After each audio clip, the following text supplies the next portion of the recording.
ఆంధ్ర తెలంగాణలో తక్కువ ఫీజులతో high quality results ఇస్తున్న ఏకైక సంస్థ తిరుమల్ ఐఏఎస్ ఇన్స్టిట్యూట్. నమస్తే, నేను విజయ్. డాకు మహారాజ్ సక్సెస్ మీట్ లో మ్యూజిక్ డైరెక్టర్ తమన్ చేసినటువంటి కామెంట్స్ ఇప్పుడు తెలుగు సినిమా ఇండస్ట్రీలో పెద్ద డిస్కషన్ గా మారాయి. అంటే ఇప్పటి వరకు కూడా ఇండస్ట్రీలో అంటే ఒక సినిమా హిట్ అవ్వాలని, ఇంకొక సినిమా పట్టవాలని హీరో ఫ్యాన్స్ ఇలా పాలిటిక్స్ రకరకాలుగా ఇటీవల కాలంలో మనం కొన్ని విచిత్రమైనటువంటి సంఘటనలు చూసాం. దానికి సంబంధించి ఆయన పరోక్షంగా తమన్ మాట్లాడారు. అయితే ఇప్పుడు తమన్ వ్యాఖ్యల్ని సపోర్ట్ చేస్తూ డైరెక్ట్గా ఇండస్ట్రీకి సంబంధించినటువంటి పెద్దగా చెప్పుకునేటువంటి మెగాస్టార్ చిరంజీవి కూడా ఆయన సపోర్ట్ చేస్తూ కొద్దిసేపటి కిందట ట్వీట్ చేశారు.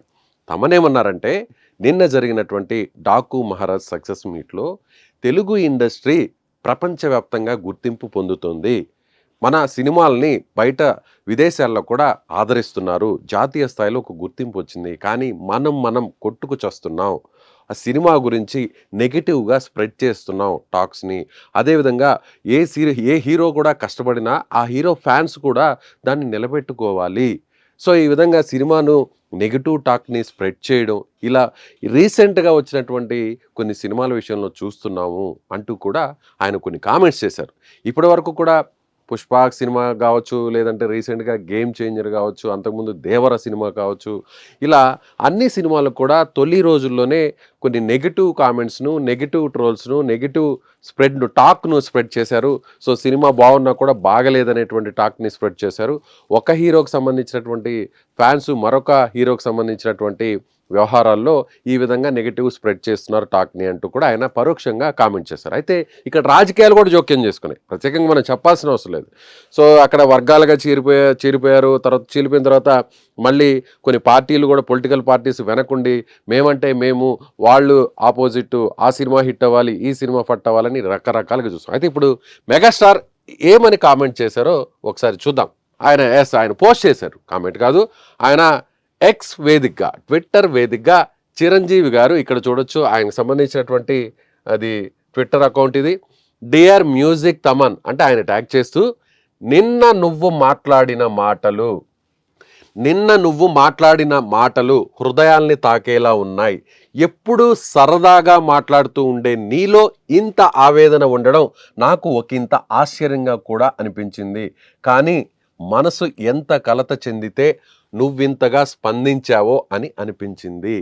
అదేవిధంగా విషయం సినిమా అయినా, క్రికెట్ అయినా, మరో సామాజిక సమస్య అయినా, సోషల్ మీడియా వాడుతున్న ప్రతి ఒక్కరూ తమ మాటల తాలూకు ప్రభావం ఆ వ్యక్తుల మీద ఎలా ఉంటుంది అని ఆలోచించాలి. ఎవరో అన్నట్టు మాటలు ఫ్రీనే. Words can inspire and words can destroy. Choose what you wish to do. మనం పాజిటివ్గా ఉంటే ఆ ఎనర్జీ మన జీవితాలని కూడా అంతే పాజిటివ్గా ముందుకు నడిపిస్తుంది.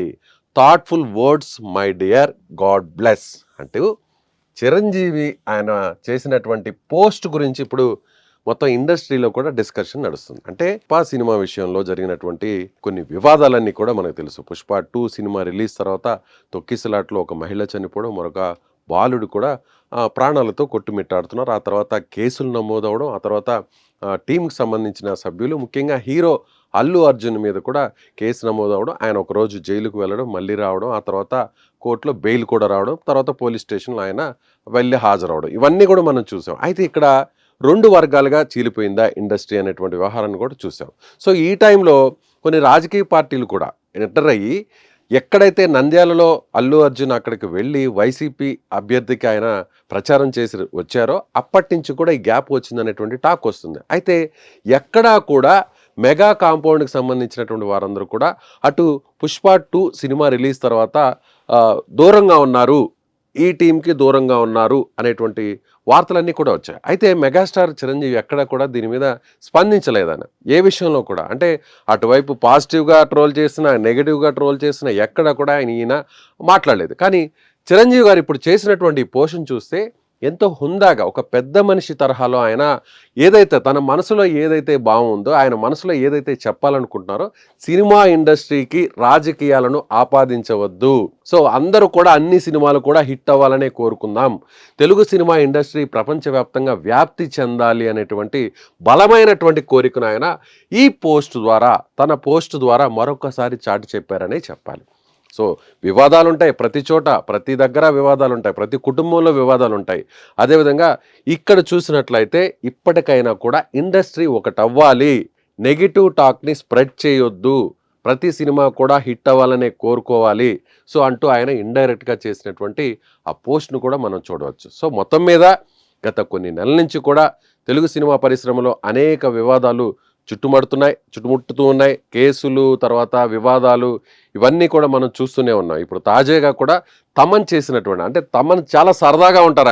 ఆయన కొన్ని ఈవెంట్స్లో కావచ్చు, కొన్ని షోస్లో కావచ్చు, ఆయన కొన్ని సక్సెస్ మీట్స్లో కావచ్చు, ఆయన మాట్లాడేటువంటి కామెంట్స్ చాలా సరదాగా జోవియల్గా ఉంటాయి. కానీ అలాంటి తమన్ ఇంత ఆవేదన చెందుతూ మాట్లాడడం అనేది నిజంగా గొప్పగా ఉంది. చాలా నువ్వు ఎంత బాధపడి ఉంటే నువ్వు అలా మాట్లాడి ఉంటావు అంటూ కూడా చిరంజీవి ఆయన చేసినటువంటి పోస్ట్ని బట్టి అర్థమవుతుంది. సో ఇప్పటికైనా సరే, ఎవరైనా సరే సినిమా ఇండస్ట్రీలో అందరూ కూడా ఐక్యంగా ఉండాలి.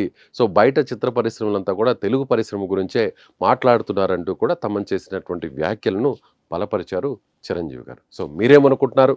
చిరంజీవి గారికి సంబంధించినటువంటి పోస్ట్ కావచ్చు, తమన్ గారికి సంబంధించినటువంటి కామెంట్స్ మీద మీరేమనుకుంటున్నారు? నిజంగానే ఇండస్ట్రీలో కొన్ని వర్గాలుగా చీలిపోయాయా గ్రూపులు అనేది అనుకుంటున్నారా లేదా? కామెంట్ చేయండి.